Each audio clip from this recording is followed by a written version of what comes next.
حدیث مبارک کې راځي یو ځل یو تن راغی نبی علیه الصلاة والسلام لره کلمه وویله مسلمان شو.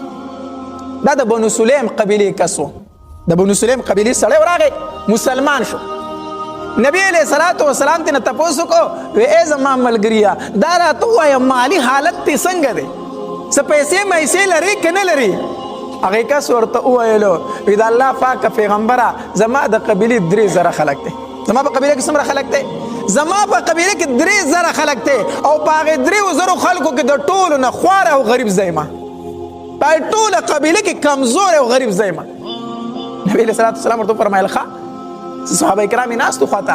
نبی علیه الصلاة والسلام وفرمیله هلکه د خپل ملګري سره امداد وکړئ، د خپل ملګري سره څه وکړئ؟ امداد وکړئ، تعاون ورسره وکړئ. سعد ابن عباده رضی الله تعالی عنه ناست و، د هغه یو سربخ ښکلې اوښه وه. وی د الله پاکه پیغمبره زما د اوښه دده شوله، زما د اوښه دده شوله.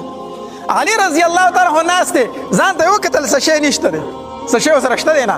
خپل سر ته یې لاس کو، نوې پګړۍ وه، هغه یې راواغېسته، هغې صحابي ته یې په سر کېښوده. وی دا مې پرون ځان لاغېستې، زما د طرفه دا ستا شوه، نور را سره څه شی نشته دی، زما دا پګړۍ ستا شوه.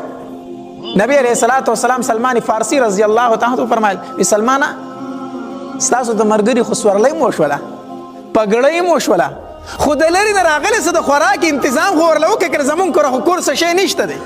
لاړ شه وځه د مدینې په کوڅو کې وګرځه، وایي د الله د پاک پیغمبر میلمه راغلی وږې د خوراک له ولله څه راکئ. سلمان فارسی رضی الله تعالی عنه چې د مسجد نبوي نه ووتو، د مدینې منورې په کوڅو کې روان دی او اواز کوي ای خلکو زما د محبوب صلی الله علیه وسلم میلمه راغلی وږی دی، هغه له د ډوډۍ انتظام وکړئ. د مدینې په کوڅو کې دا اواز کوي چې څنګه تو په کوڅه کې که نه، نو دا اواز د فاطمه رضی الله تعالی کور ته ورغی.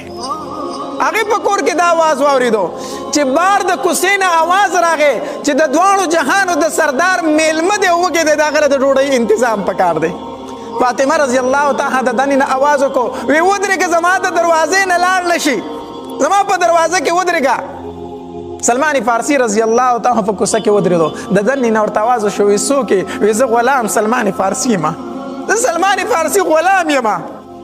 وی زما د بابا میلمه دی، وی ډوډۍ نه ده خوړلې، وی زما د دروازې نه ګورې اخوا لاړ نه شي، اخوا لاړ نه شي. سلمان فارسی رضی الله تعالی عنه فرمایل تاسو کره ولې څه شته د خوراکو؟ سلمان فارسی حیران شو چې د علي په کور کې د خوراک سیس موجود دی، ستاسو کره د خوراک کور څه شته دی؟ فاطمه رضی الله تعالی عنها فرمایل وی 2 ورځې وشوې چې موږ څه شی نه دی خوړلی، یا کجوره خوړلې یا نه خوړلې. نو یې میلمه له څه وسم؟ وی الله به خیر کړي، ته دلته ودرېږه، ته مه ځره دې ځای نه. د فاطمه رضی الله تعالی په سر باندې یو ښکلی څادر پروت و، د خپل سر نه هغه څادر راټول کو او سر یې په بل یو چوپړي باندې پټ کو او هغه سلمان فارسی ته په ور کې راویستو.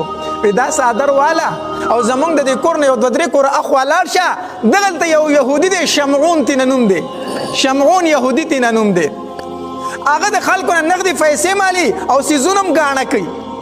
نو زما دا څادر په هغه باندې خرڅ کړه او یا یې ورسره ګاڼه کېده او هغه ته ووایه ما ته د خوراک څیز راکړه په دې باندې.